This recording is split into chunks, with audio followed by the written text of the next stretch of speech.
ladies and gentlemen, 3-time Emmy Award winner and one of the stars of The Decameron on Netflix. That's right. Star. Tony Hale. I like that name. You're a star. I'm a star. You're a bright, shining star, Tony Hale. Is mom and dad listening? Are they? No, they're the ones who told me. Oh, really? Yes. That was nice. Let's take a look That's at a clip. First. Let's take a look at a clip. I mean, look at that wig. That's a wig. That's a pretty good wig, huh? That's a wig. Do you know, I have to tell you, the Italians, I wore that wig, and every day they'd always go, Tony, that wig is so beautiful. It's so beautiful. And at first I was like, oh, that's nice. And then after a while I was like, guys, my hair does not look this good. I can't put this on my head every day of my life. And one Italian goes, maybe you should. Yes! Back on our radio show. Tony Hale is here.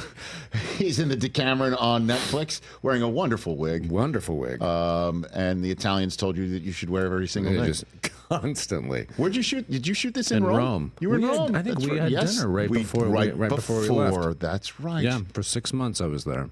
6 months in Rome. Yeah. Boy, twist your arm, huh?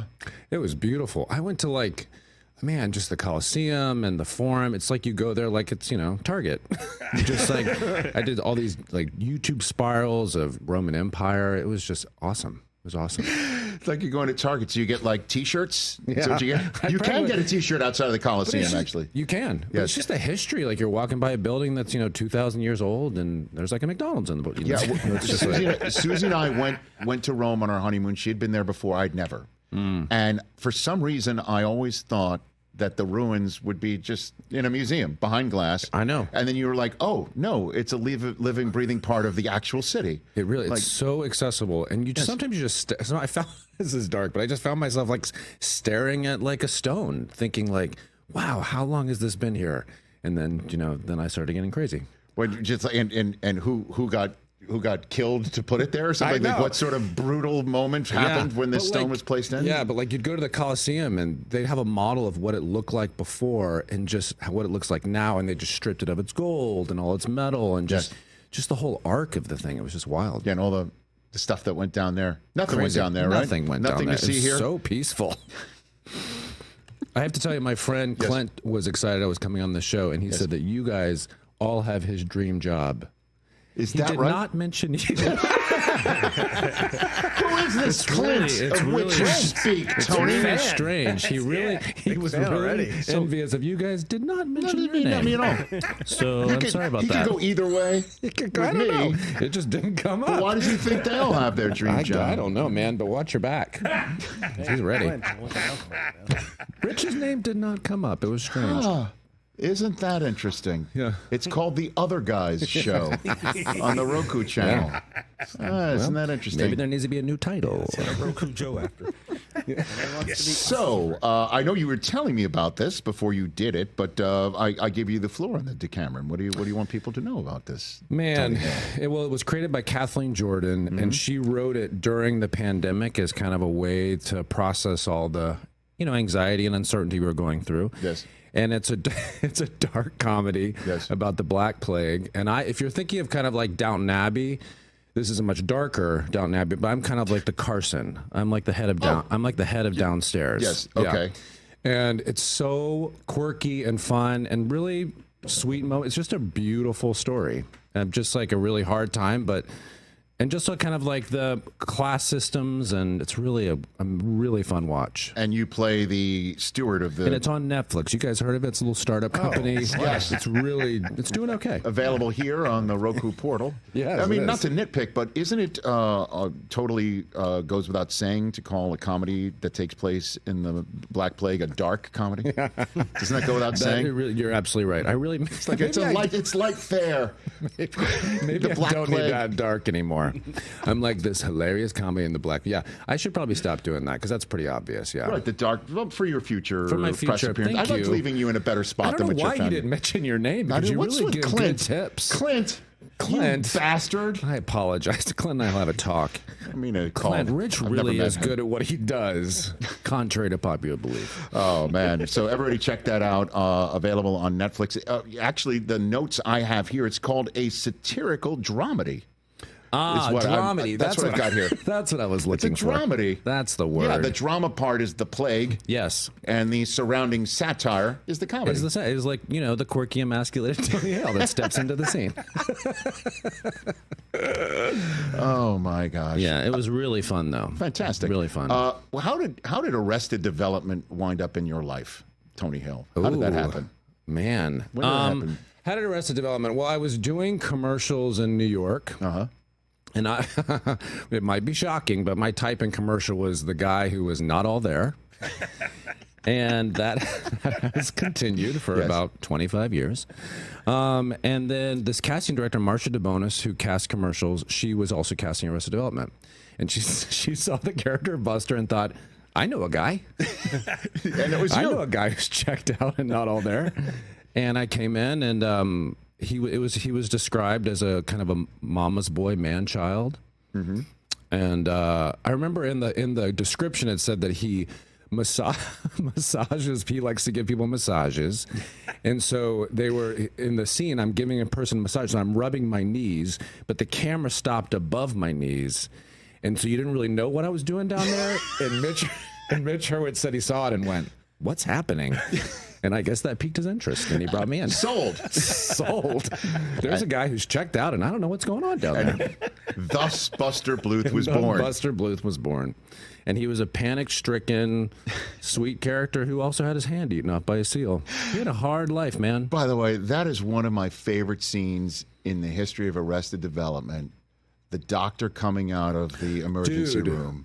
So good. And saying that you're going to be all right. Yeah. But did I tell you the story? What is it? So 15 years after that, I shot that scene. I was doing a podcast in front of an audience, and I was telling people that was my favorite scene. Yes. And I said that the doctor came out and said, he's going to be okay, but his hand has been eaten off by a seal. Mm-hmm. Ha, ha, ha. Somebody in the audience rose their hand and said, no. He said he's going to be all right, meaning he just has a right arm. And it was 15 years after shooting that scene that I got the joke. That an audience member told me the joke of a show that I was in. And this happens so often. I miss so many jokes. But that's the whole joke, is that the doctor says you're going to be all right. All right, that I only have a right hand. And your family's like relieved. Right. And they're like, no. And the doctor, it's so funny. He's just like, that's odd, because I wouldn't have taken it as well as you're taking it. Like, what do you mean? No, he's lost his left hand. He's only going to be all right. 15 years after the show is when I got the joke. And another one of my favorite jokes, which I did get, thankfully, on the day, was when Tobias joins the Blue Man Group thinking it's a support group for depressed men. That is just great writing. Mitch Hurwitz, man. Great writing. Which script did you get for Buster Bluth where you were like, okay, this may be a bridge too far, but I got it. I'm going to get it. I don't know if there was. I just remember thinking the extremes they were putting. Well, I will say, I was definitely shocked about the hand coming off. I remember going up to Mitch and saying, like, hey, I think I had an idea of, like, what if Buster was on Dancing with the Stars or something? And he was like, yeah, I'm thinking about a seal biting off your hand. And I was like, okay, all right. Yeah, because those are too far. But I remember shooting scenes months before, and there was little signs of, like, I would cover alarm or something. It would say arm off, and there's all these. And I had a hand chair and all these armed hands references, and I'm like, what's going on with all the hand references? Cut to, my hand's cut off. Oh my gosh! Yeah. And then the same doctor came out and said that it looks like you're dead, or something like that. Looks like he's dead. It looks like he's dead, and then, my gosh, it's so good. Jason Bateman was just so perfect. Jason Bateman is the perfect straight man. Where he's just like, I need to say, like, are you saying he's dead, or it just looks like he's dead? And the doctor says, no, it looks like he's dead. He's alive. That's so good. And he had so much chaos around him, Jason Bateman, and just bounced off with that straight, dry humor that was just so good. Every time. So good. Who was the easiest to break up? That just crack up on the set? I definitely broke a lot. Will and I, there's a blooper where I lose it with Will Arnett. Mm-hmm. I think Liza Minnelli was in the scene. And Liza Minnelli played my girlfriend. And did I ever tell you the story? She sang for us in the backseat of our car. No. I think did I tell you that? So yeah, she took my wife and I out for lunch, and I'm talking about her. And we're just meeting, and I said, "Oh, what have you been up to?" And she said, "I just did this show at Radio City Music Hall." And I was like, "Oh," and I didn't know her music. And I said, "What songs did she sing?" She sang. She said, "Oh, this one called Liza with a Z." And I was like, "Oh." She breaks out Liza with a Z in the back seat of my car. And she'd done it so many times that you could hear the orchestrate. She could hear it in her head, and she'd go, "Liza with a Z, ba-da-ba-ba-bam!" And while she's just chain smoking in the back seat of my car, just lighting up.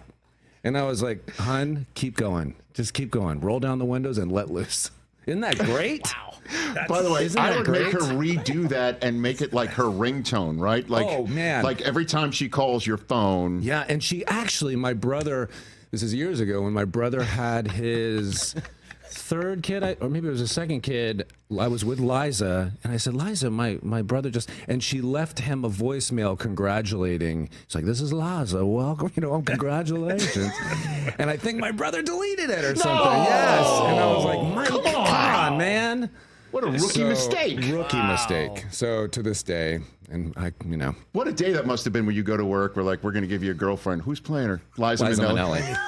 And that was the thing about the show. You just roll with it. You're like, well, yeah, of course. I mean, of course. And she also did her own stunts. There was one time she did like a back somersault. Yeah, she did like a back somersault in her black dance stretch pants.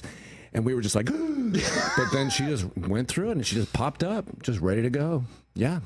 Full of life, man. So sweet. And the thing is, when you're dealing with that kind of an iconic act, talent, you're like, I don't know which way it's going to go. She was so lovely, so kind. It was great. I don't know how you would even get through a scene, you and Will Arnett doing the dancing, at the funeral, where you were dressed in some sort of... Yeah, to the final countdown, right? Yeah, I think we were dancing to the final countdown. Yeah, and then I fell in the grave. It's some sort of weird getup. The two of you were dancing weird around. Getup. I was dressed as an army stripper. I think I was dressed as an army stripper or something like that. Yeah. How do you keep a straight face? Oh, I didn't. And by the way, that's Final Countdown is one of the most popular sports themes of all time. When they're ready to get the tip off or ready to get going. Do you know what? You'd be proud of me I did Inside Out 2 this summer. By the way, congratulations. Thank you so much. I just wanted to bring it back to me. As you play Fear. Nobody plays Fear like you, man. Thank you. Right. You're welcome. There's the theme. But I knew you'd be proud of me because I threw out 2 first pitches for the Texas Rangers and the Phillies, and I was obviously petrified. Fear. I was in character, and I'm walking off the Texas Rangers field, and I saw a guy who worked for the Rangers or something. Goes, "Well, it wasn't our worst." And I was like, "Man, is encouragement your middle name? Because I don't need to hear that." Wasn't right after I did it? Well, it was. It wasn't our worst. What are you supposed to do with that? I didn't even know what I said. I was like, "Thanks." Okay, so I got second worst. Oh my God. I know, but I was thankful that you could stand in front of the mound. I heard if you stand on the mound, it gets really wonky. Yes, because if you stand on the mound, you feel like you have to throw it down. And that's how you spike it. That's the problem. Yeah. That is the ultimate problem. And I'm convinced there's a guy who went out before me who threw it kind of poorly, and I think he might have worked for the team. And I'm wondering if he does that to show us, hey, you're not going to be that bad. And then he comes off and they tell him, well, that was our worst. So maybe exactly. That's the guy that gets the worst. That is so funny. Well, I know. What we've been asking our guests recently, what Olympic sport do you think, or what do you think you would medal in? Like, what would you medal in? I was thinking about this, and mine is feeling other people's feelings that aren't my responsibility. I think I can get to someone's trauma in a good 10 minutes. You could, and it's not your responsibility. It's not my responsibility. And then wear the weight of it. I would it? feel it, and it would bother me. My wife says when we go to restaurants, she's like, "You will know the issues of whoever's sitting next to us and not even focus on me." It's just, I'll be like, okay, they're breaking up. That's their first date. That person had a rough day. Like, it's like this weird, it's codependency. It's like the poster child for codependency. But I have this thing. I'm like, yeah, I got it. So guys, if we can get 10 minutes, I can get there. So you can get there. I can get to your trauma. And wear it. And it'll be free. It'll be free therapy. Oh. Do you want to guess Mike's? When I need 10 minutes. We're out of time. Mike was like, we're not going there. Oh my gosh. My sport would be 2-bounce tennis. Give me a second bounce at it. Oh, that's nice. I would kill it. And you wonder if that second bounce just kind of gives you that freedom of like, takes the pressure off. Yeah, I could get there. Yeah. You know what I mean? Like I can get there, it takes the pressure off. Yeah. You know, I would medal in that. I feel like I just got into pickleball like the rest of the world. Yes. And I feel like there's less pressure. Tennis folks seem to take it really seriously. Yeah. But pickleball feels like there's less pressure. Well, is it because it's a smaller court, you think? It kind of feels like ping pong standing up a little bit. You know, it's just kind of like a nice, it doesn't feel as serious. We were wondering the other day, would we be able to get a single point off of any of these Olympic ping pong players? Oh, hell no. Not even a single point. I don't even see how those batters hit those pitches. Like, it is coming so hard. No, I'm talking about the ping pong is what I'm saying. I know. But it's like how, just the kind of, I don't know, what the skill that it takes. I see some of them serve with the ping pong. Flat? Yeah, with the racket flat. They put like weird backspin on it. Yeah. No idea. And then they immediately hit it as hard as they can. I'm wondering if it's the same rules in tennis, though, because I think I can get a point off of Carlos Alcaraz. I think 1 point. Yes. Yeah. Okay. By the way, your reaction is the general reaction I'm receiving from every other human being Rich, on planet Earth. I care a lot about you. I can't give you that. You can't get behind me? I'm so sorry. But you watch those ping pong players, there is like a dance that happens. Like there's a rhythm that they get into. There is no question about it. The rule, though, in tennis is that if you hit your opponent on the fly with your serve, same thing in pickleball. Like hit their bodies, not their... Yes, on the fly with a serve, it's your point. And I'm thinking, if I get Alcaraz moving up, moving up, and then I take my one shot at glory of trying to hit him on the fly with a line drive serve, I've got him. My favorite, though, is the happiness you would feel when you did that, and then the return he would have back to you. I wouldn't want. All right, man. No. I'd be all the way back. He can't get me from back there. No. My wife is a big tennis player, and we watch it. That guy is incredible. Yes, and I would not. It would have to happen on a hard court because I don't want it on grass or clay where he can use the slide. I thought this is well thought out. Okay. Tony, all right. Are you sure he's up for this? Tony, I'm not just spitballing here. Okay, got it, man. You know? Wow, that's some demands. I know. Your friend Clint doesn't think of me very well, but Clint is a fan. Clint's gonna hear this and be like, Tony Hale. What the? He's a huge fan. Okay, good. Of yours. Well, thank you for those last two, that addendum. I appreciate that addendum. Fantastic. What's Sketch? Sketch is a film that you're a world premiere coming up. Yes, my buddy Seth Worley directed this movie that we've been trying to get made for 7 years. Wow. And it's going to the Toronto Film Festival. Hey. And we're so stoked. It's about a little girl who her mom passes away, and she starts drawing these really dark pictures, and they come to life. And it's just a beautiful, beautiful story. Okay. Yeah. And that's making its world premiere in Toronto, which is next month, right? Which is next September. Month. Yeah. So you're going to Canada. I'm going to Canada. Fantastic. I know they're excited. Buster's coming. Well, yes, Tony Hale's coming with his first pitch ability and all that business. Fantastic. Look out, Blue Jays, he's coming. Oh, Lord. The Decameron on Netflix, available right here on Roku. The series premiered 2 weeks ago. It's a satirical dramedy, and it's available for streaming right now with the 3-time Emmy Award winner, Tony Hale. Look at that wig. Look at that wig. I can't even tell that's fake. I can't even tell. That is really kind of you. That's very, you know what? Like I said, kind. The beard's real. The beard's totally real. Attaboy. Fantastic. Is that beard that's real? That is my beard. Okay. That's a good beard, right? Look at that's a good look too. It doesn't grow as much on top, but that beard works. Tell me. I know all about it. I know all about that. Yeah. But you're very loved, Rich. Thank you. Very loved. At Mr. Tony Hale on Instagram. Check him out right here on The Rich Eisen Show on Roku, where you can find the Decameron. Tony Hale, you're the best, man. Thanks for coming. You are the best. Right all back of you at are you. the best. Thank you very much. Catch The Rich Eisen Show every single day on the Roku channel, 12 to 3 Eastern, for free.